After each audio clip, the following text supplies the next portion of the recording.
Saki as king of SD. How do you feel about that? Come on, man. Look.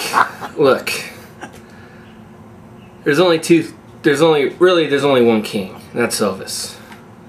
And if to be king of SD, I don't know. King Stallman is probably the only king in SD.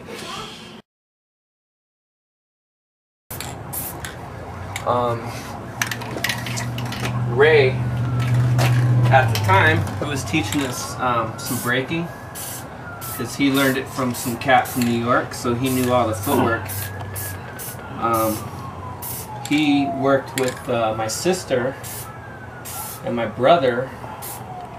His dad owned a radiator shop, so that's how we got connected with Ray. Is because my sister told Ray that we farted again.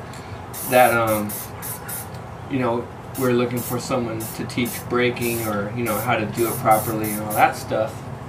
And that's how we hooked up with Ray.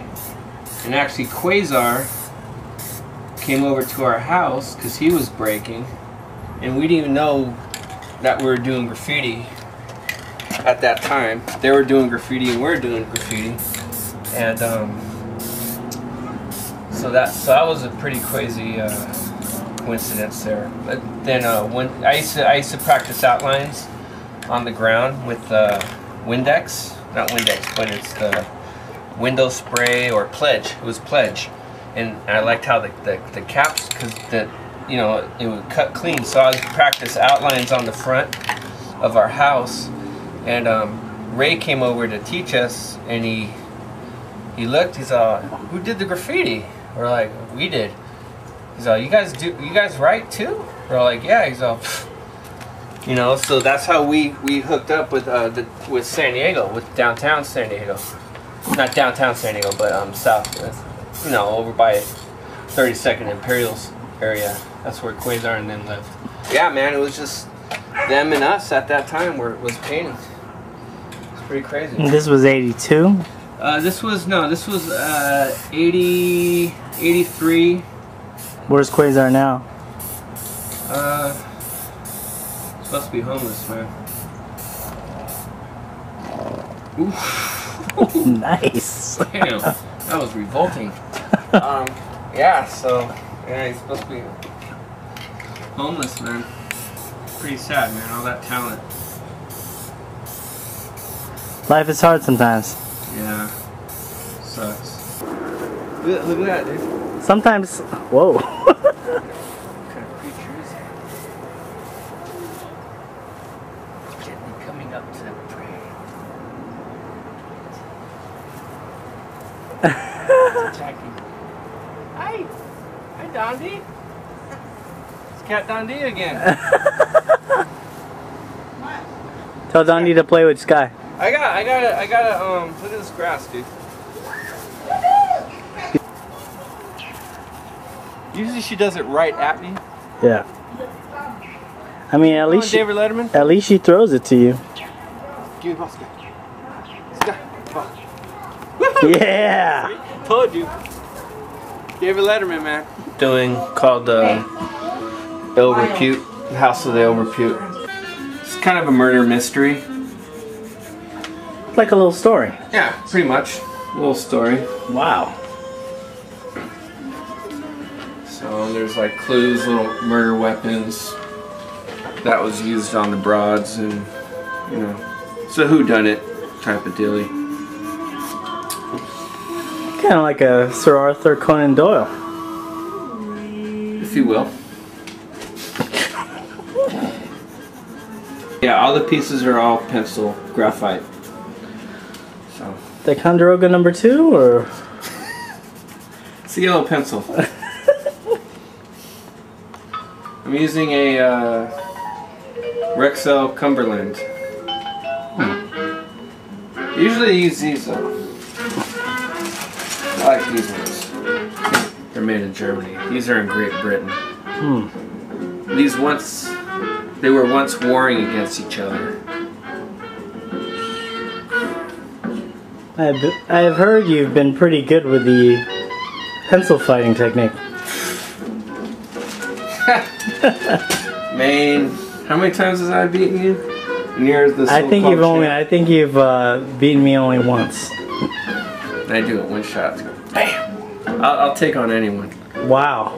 Yeah, I'll bet on anyone at pencil fighting. You know, in high school they used to call me the One Whack Wonder.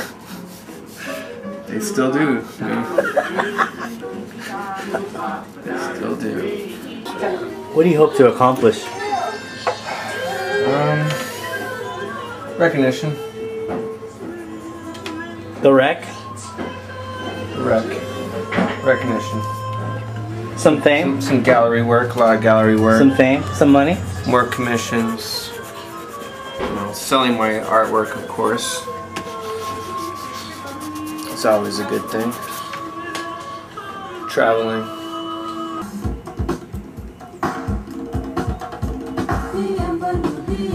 Hey. Okay.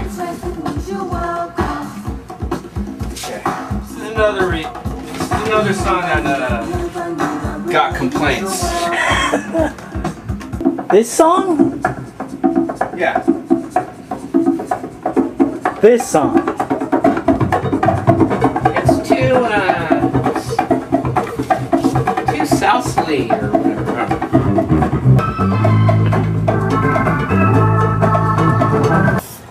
I was painting up on the 3060 yard, which is up on Grand Avenue in Spring Valley, and I knew some of the old Spring Valley locals, SVLs, whatever. So anyways, I knew all the veterans and stuff like that from the gang.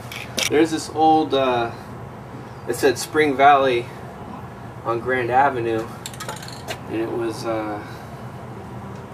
you know, it was a decent size, it would be considered a throw up. It was just an outline, you know, Spring Valley, about yay big. But what I liked about it was so clean looking. And it was there since the 70s. It was just like butter, you know, the lines were like nice and clean. And you know, it was there for years on this wall. And you know, I'd look at it all the time and like, damn, how'd they do that, you know? Why is it so clean?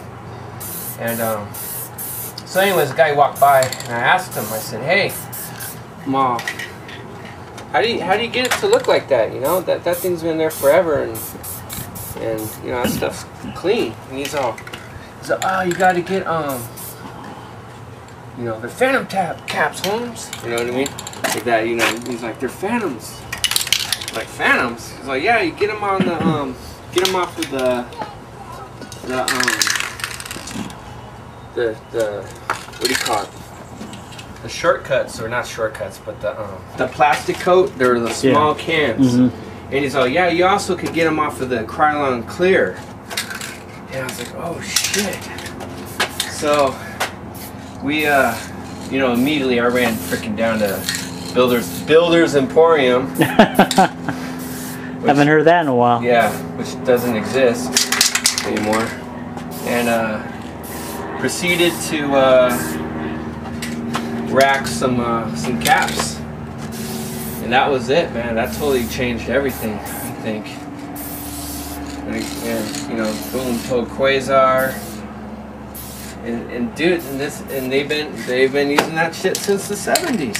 But before that, we would you know, we would take our nozzles and we'd grind them down, and then we'd actually get a hot needle and re-poke holes, and you would get like, sometimes they would spray 3, sometimes they would spray fats, they would spray clean, sometimes they would, you know, spit.